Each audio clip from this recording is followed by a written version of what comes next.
नमस्कार, मैं हूं शिवम। लोकमान्य बाल गंगाधर तिलक स्वराज के महानायक थे। उन्होंने अपना सर्वोच्च निछावर कर दिया था इस देश के स्वराज के लिए, इस देश की आज़ादी के लिए।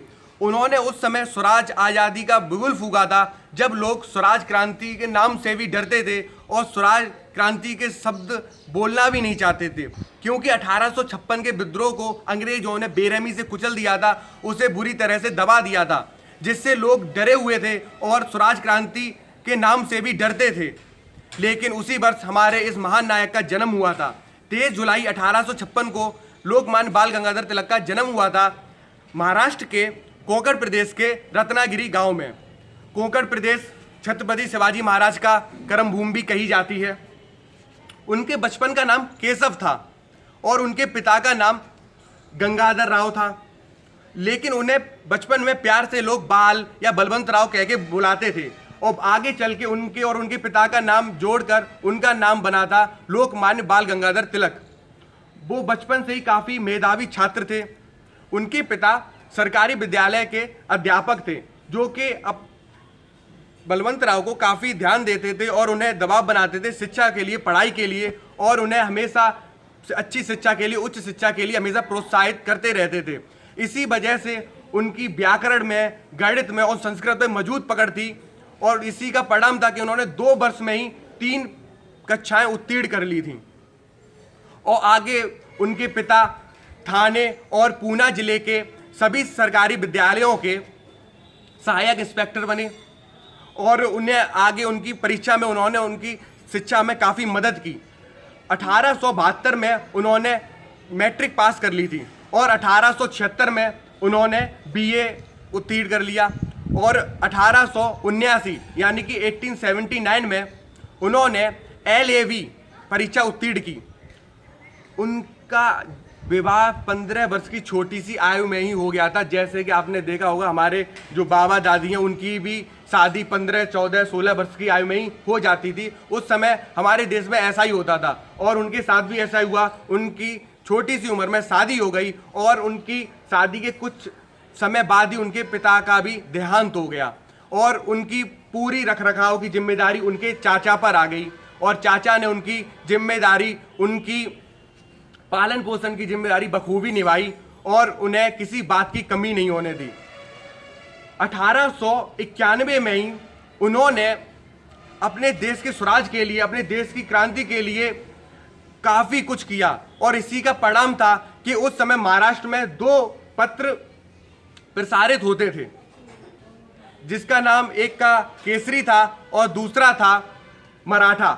उन्होंने उन दोनों पत्रों का भार खरीद लिया और उसे खुद प्रकाशित करने लगे, उसे खुद संचालित करने लगे और उनके मेहनत और लगन और दृढ़ निश्चय का ही परिणाम था कि वो पूरे महाराष्ट्र में छा गया और नंबर 1 पर हो गया और सबसे ऊपर हो गया। उनका ही परिणाम था। उस पत्र में वो काफ़ी क्रांतिकारी विचार रखते थे, अपने खुद के विचार रखते थे, लोगों में क्रांति स्वराज की भावनाओं जगाने के लिए काफ़ी अच्छे अच्छे लेख लिखते थे, जिसकी वजह से उन्होंने उसे नंबर 1 पर पहुंचा दिया था, मराठा अखबार को और केसरी पत्र को। ये दोनों पत्र थे उस समय आने वाले।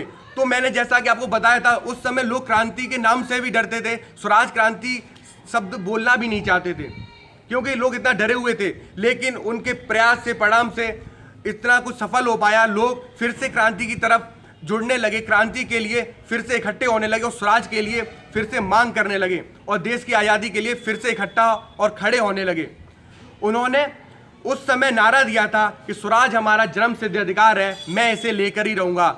इस नारे ने लोगों को झकझोर दिया था और उनमें क्रांति की, आज़ादी, स्वराज की लहर दौड़ा दी थी और लोगों को फिर से इकट्ठा जोड़ दिया था। वो काफ़ी क्रांतिकारी नारा था और काफ़ी क्रांतिकारी शब्द थे वो, कि स्वराज हमारा जन्मसिद्ध अधिकार है और मैं इसे लेकर ही रहूँगा।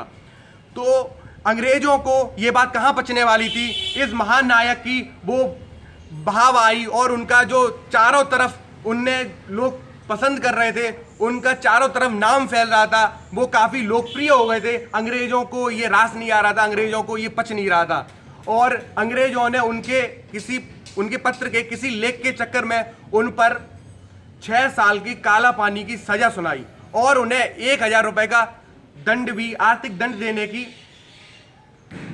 मांग की और कहा कि आपको 1,000 रुपये का आर्थिक दंड देना होगा और 6 साल के लिए काला पानी की सज़ा आपको सुनाई जाती है। ये ज्यूरी ने उन्हें सज़ा सुनाई, लेकिन वो डरे नहीं और ना ही उन्होंने अपने बात से वो डिगे। उन्होंने कहा कि ज्यूरी ने जो सज़ा सुनाई है वो उनके पक्ष से सही होगी, लेकिन मैंने कुछ गलत नहीं किया, मैं निर्दोष हूँ, मैंने बस स्वराज की मांग की है, मैं अपने देश के लोगों के लिए साथ खड़ा हूँ, मैं अपने देश के लोगों के लिए, अपने देश की स्वराज के लिए लड़ रहा हूँ, मैंने कुछ गलत नहीं किया, मैं निर्दोष हूँ। उनके ये निर्भीक और निडर शब्द थे।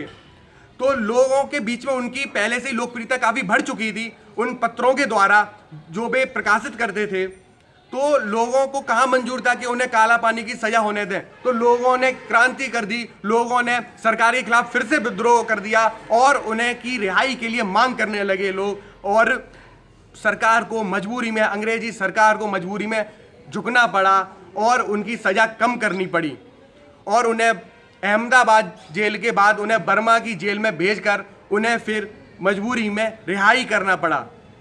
तो ये इस क्रांतिकारी और इस महानायक की जीवन से जुड़ी कुछ बातें थी जो मैं आपको बताना चाहता था। उनकी जन्मतिथि के अवसर पर उन्हें मैं श्रद्धांजलि अर्पित करना चाहता था और इसीलिए मैंने ये वीडियो बनाई थी। आपको अगर ये अच्छी लगी हो तो आप कमेंट बॉक्स में अपनी राय जरूर लिख के दें और हमारे चैनल को सब्सक्राइब करना बिल्कुल ही ना भूलें। और एक बात, 23 जुलाई ही वो तिथि है जिसमें हमारे देश के एक और महान क्रांतिकारी, एक और महान नायक का जन्म हुआ था, जो कि मैं अगली वीडियो में आपको बताऊंगा, आपके बीच में लेके आऊंगा।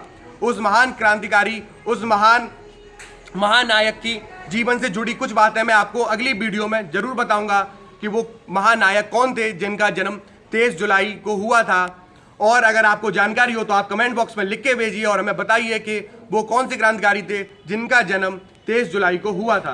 तो अगर हमारी वीडियो आपको अच्छी लगी हो तो उसे लाइक कीजिए, कमेंट कीजिए और हमारे चैनल को सब्सक्राइब करना बिल्कुल ना भूलें और वीडियो को ज़्यादा से ज़्यादा शेयर करें, जिससे कि लोग जान पाएँ और ये समझ पाए कि लोकमान्य बाल गंगाधर तिलक कितने महान थे और उन्होंने हमारे देश के लिए क्या क्या किया और किस समय किया।